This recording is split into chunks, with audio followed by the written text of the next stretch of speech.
ദൈവനാമത്തിന് മഹത്വമുണ്ടായിരിക്കട്ടെ. ഇന്ന് വലിയ നോമ്പിൻ്റെ 12-ാമത്തെ ദിനം.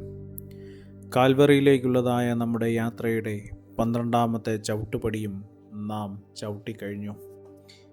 ഇനിയും നമുക്ക് സഞ്ചരിക്കുവാൻ ഏറെ ദൂരങ്ങൾ ഉണ്ട്. ഇനിയുള്ളതായ യാത്രകൾ തികച്ചും നമ്മെ സംബന്ധിച്ച് ദൈവത്തോട് കൂടുതൽ അടുത്ത് നിൽക്കേണ്ടുന്നതായ യാത്രകളാണ്. കൂടുതലായി സമർപ്പണ ഹൃദയത്തോടുകൂടെ, സമർപ്പണ ബോധത്തോടുകൂടി ദൈവത്തോട് കൂടെ സഞ്ചരിക്കുവാനുള്ളതായ യാത്രകൾ. ഇന്നത്തെ നമ്മുടെ അല്പസമയത്തെ ചിന്തയ്ക്കും ധ്യാനത്തിനുമായി തിരഞ്ഞെടുത്ത വേദഭാഗം സങ്കീർത്തനങ്ങളുടെ പുസ്തകം 46-ാം അധ്യായം, അതിൻ്റെ 10-ാമത്തെ വാക്യം. സാംസ് ചാപ്റ്റർ 46 വേഴ്സ് 10. മിണ്ടാതിരുന്ന് ഞാൻ ദൈവമെന്ന് അറിഞ്ഞുകൊള്ളുവീൻ. ഞാൻ ജാതികളുടെ ഇടയിൽ ഉന്നതനാകും, ഞാൻ ഭൂമിയിൽ ഉന്നതനാകും.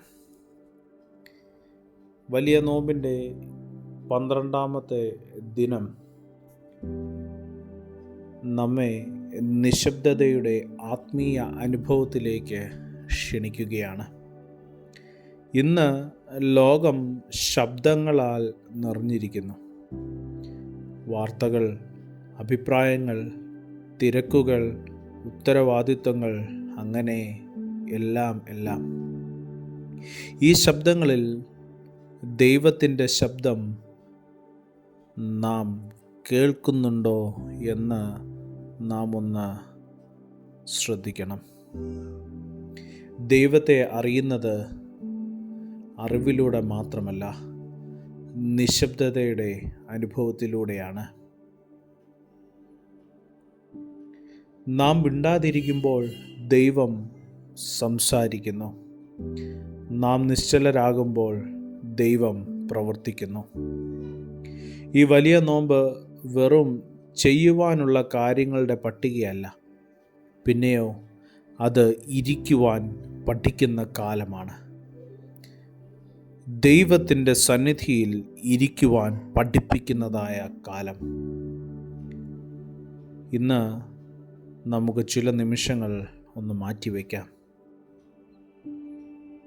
വാക്കുകളില്ലാത്തതായ പ്രാർത്ഥന, ചിന്തകളില്ലാത്തതായ സമർപ്പണം, ആത്മാവിൻ്റെ ശാന്തത, നിശബ്ദതയിൽ നമുക്ക് നമ്മുടെ ഭയങ്ങൾ കേൾക്കുവാനായിട്ട് സാധിക്കും. പ്രിയമുള്ളവരെ, അതുപോലെ തന്നെ ദൈവത്തിൻ്റെ ആശ്വാസവും നിശബ്ദതയിൽ നമുക്ക് കേൾക്കുവാനായിട്ട് സാധിക്കും. നാം ഓടാതെ നിർത്തി അവൻ്റെ സന്നിധിയിൽ വിശ്രമിക്കുമ്പോൾ ആത്മാവിന് പുതുക്കം ലഭിക്കുന്നു. നിശബ്ദത അത് ദൗർബല്യമല്ല, പിന്നെയോ അത് ആത്മീയ ശക്തിയാണ്.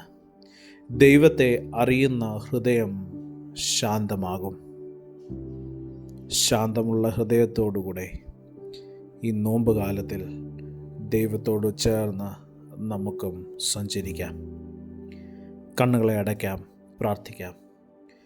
സർവശക്തനായ ദൈവമേ, തിരക്കുകളും ശബ്ദങ്ങളും നിറഞ്ഞ എൻ്റെ ജീവിതത്തിൽ നിൻ്റെ നിശബ്ദത നൽകണമേ. എൻ്റെ ഹൃദയം ശാന്തമാക്കി നിൻ്റെ സന്നിധിയിൽ ഞാൻ വിശ്രമിക്കട്ടെ. നിൻ്റെ ശബ്ദം വ്യക്തമായി കേൾക്കുവാൻ എനിക്ക് കൃപ തരണമേ. യേശുവിൻ്റെ നാമത്തിൽ തന്നെ, ആമേൻ.